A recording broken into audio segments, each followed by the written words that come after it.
సుమన్ టీవీలో మీ business promotions కోసం ఈ కింది నెంబర్ను సంప్రదించగలరు.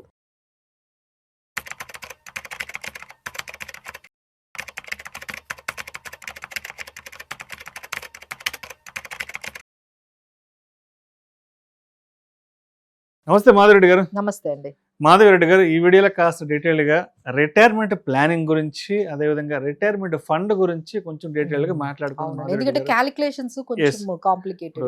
60-61 కంతా రిటైర్ అయిపోతాం కాబట్టి నెలకి ఒక 30,000 మన చేతికి రావాలన్నా, ఒక 50,000 మన చేతికి రావాలన్నా, ఒక ₹1,00,000 మన చేతికి రావాలన్నా కూడా మనం ఓ 15-20 ఏళ్ళ ముందు నుంచి ఎలా ప్లాన్ చేసుకోవాలి, ఎంత ఫండ్, ఎంత కార్పస్ ని రెడీ చేసి పెట్టుకోవాలి అంటారు.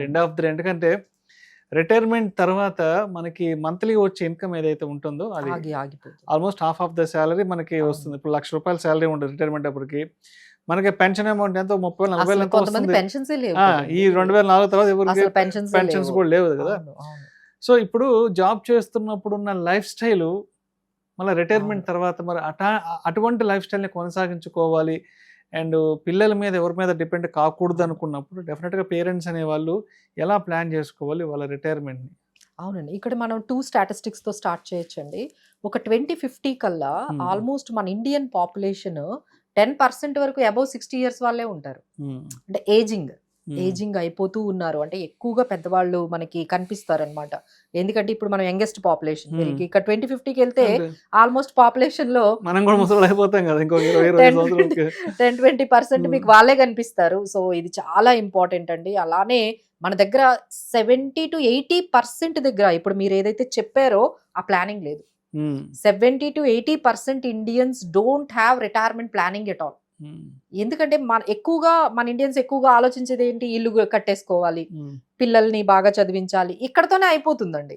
అసలు వాళ్ళ కోసం అంటూ ఒక రిటైర్మెంట్ ప్లానింగ్ కోసం బాగా చేసుకున్న వాళ్ళని మనం చూస్తే 10% ఉంటారండి అంతే. అంటే హ్యాపీ రిటైర్మెంట్ లైఫ్ ని లీడ్ చేసే వాళ్ళు 10% ఉంటారు. మిగతా వాళ్ళందరూ కూడా ఈ రిటైర్మెంట్ ప్లానింగ్ లేక చాలా ఇబ్బంది పడుతూ ఉంటారు. ఐదర్ హెల్త్ ఇష్యూస్ తో కానీ, రెగ్యులర్ ఖర్చులు మీరు అన్నట్టుగా అప్పుడు ఇన్కమ్ ఉండదు.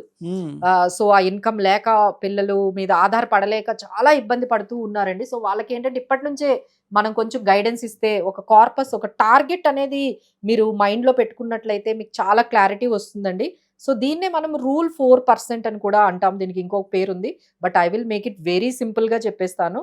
సో మీకు 30,000 కావాలి నెలకి. ఓకే, దానికి మీ దగ్గర ఒక 90 లక్షలు ఉండాలండి. అబ్బో, దగ్గర ₹1,00,00,000 మీ దగ్గర కానీ ఉన్నట్లయితే ఇక మీరు వెనక్కి తిరిగి చూసుకోవక్కర్లేదు. మీకు ఆ 30,000 ఉండడంతో పాటు ఎవ్రీ ఇయర్ కూడా కొంచెం మీరు ఇన్ఫ్లేషన్ పెరుగుతూ ఉంటే ఆ అమౌంట్ కూడా పెరుగుతూ ఉంటుంది. ఇక ఈ 4% అంటే ఏంటంటే, ఈ 90 లక్షల మీద 4% అంటే మన సంవత్సరానికి 3,60,000 మాత్రమే తీసుకుంటున్నాం. అంటే 30,000 కదా, 3,60,000 అంటే 4% తీసుకుంటున్నాం. మిగతాది ఏదైతే మినిమం 6 అంటే మనం ఏదైనా ఒక 10% రిటర్న్స్ తెచ్చుకోగలిగితే ఆ 6% ఏదైతే ఉందో అది కార్పస్ ని ఇంకా పెంచుతూ ఉంటుంది. అంటే మీరు డబ్బులు తీసుకుంటూ ఉన్నా ఈ ₹1,00,00,000 తగ్గదు పక్కగా పెడితే అది ఇంకా పెరుగుతూ ఉంటుంది. దాన్నే మనం 4% రూల్ అనేది అంటామండి. సో ఇది కంఫర్టబుల్ గా మనకి వర్కౌట్ అవుతుంది. సో నెక్స్ట్ కేటగిరీ, మాకు 50,000 కావాలి. 50,000 కావాలి అనే వాళ్ళందరూ కూడా 1,50,00,000 కావాలండి. 1,50,00,000 కానీ మీరు కానీ సంపాదించుకున్నట్లయితే మీకు అక్కడి నుంచి మనకి 50,000 అంటే సంవత్సరానికి 6 లక్షలు తీసుకోగా, ఎందుకంటే 4% మాత్రమే మనం తీసుకుంటున్నాం. మిగతాదంతా కూడా ఏదైతే ఎక్స్ట్రా వచ్చిందో అది మనం SWP అంటాం కదండి, సిస్టమాటిక్ విత్డ్రాల్ ప్లాన్ అంటాము. సో మీరు SWP గాని ఆప్ట్ చేసుకున్నట్లయితే మినిమం డెట్ ఇన్స్ట్రుమెంట్లో కూడా, బాండ్స్లో కూడా ఈ రోజుల్లో 10% అనేది పెద్ద విషయం కాదండి. రిస్క్ లేకుండా మీరు ఈజీగా 10% తెచ్చుకునేవి ఫిక్స్డ్ ఇన్స్ట్రుమెంట్స్, అసలు మనకి రిస్క్ లేనివి చాలా ఉన్నాయి 10%. అంటే నేను 4% తీస్తున్నాను అంటే మిగతా 6% ఉంది కదా, అది మీ కార్పస్ ని పెంచుతూ ఉంటుంది. సో దాని ద్వారా ఏమవుతుందంటే మీకు ఫ్యూచర్ లో ఎలాగో 50,000 అనేవి లైఫ్ లాంగ్ సరిపోవు కదండి. 50,000 అనేవి మేబీ ఒక 2 years కి సరిపోతాయి. తర్వాత మళ్ళీ ఇన్ఫ్లేషన్ పెరుగుతుంది. మీకు 70,000 కావాలన్నా మీరు తీసుకోవచ్చండి. ఎందుకంటే ఆ 4% తీసుకుంటున్నాం, మిగతా 6% అనేది క్యాపిటల్ అనేది పెరుగుతూ ఉంటుంది. సో నెక్స్ట్ క్వశ్చన్ ఏంటంటే 1,00,000 కావాలి మనకి. సో 1,00,000 కావాలి అంటే మన దగ్గర 3 crores ఉండాలి. 3 crores గానీ మీరు సంపాదించుకున్నట్లయితే, అంటే ఇప్పుడు చాలా మంది ఐటీ ఎంప్లాయీస్‌ని కూడా చూస్తున్నాం గదండీ! వాళ్ళు కూడా ఈ స్ట్రెస్‌ని భరించలేకపోతున్నారు. వాళ్ళు 60 వరకు గాదు.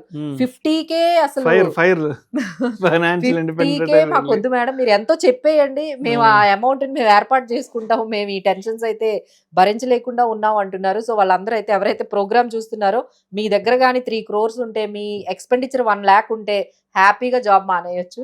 మీకు ఎవ్రీ మంత్ 1 lakh వచ్చేస్తుంది. ఆ తర్వాత ఓన్లీ 4% తీసుకుంటున్నాం కాబట్టి మీ కార్పస్ కూడా పెరుగుతూ ఉంటుంది. అది ఇన్‌ఫ్లేషన్‌ని కూడా బీట్ చేస్తుంది. బట్ ఏంటంటే ఈ 3 crores లేకపోతే 1.5 crores మరి ఇవన్నీ మనం సంపాదించుకోవాలంటే we have to start very early అండి. మీరు ఏం పెద్ద ఇంపాసిబుల్ ఏం కాదండి. ఎవ్రీ మంత్ మీరు ఒక 15,000 15 years చేశారంటే 1 crore అయిపోతుంది. అదే మీకు 10 crores కావాలనుకోండి, మీరు 30 years చేయాలి. అంటే మీరు 30 years నుంచి నెక్స్ట్ 30 years అంటే మీ రిటైర్మెంట్ ఏజ్ 60 వస్తుంది. మీరు ఎవ్రీ మంత్ 15,000 30 years చేసుకుంటూ వెళ్తే మీకు 10 crores వస్తాయండి.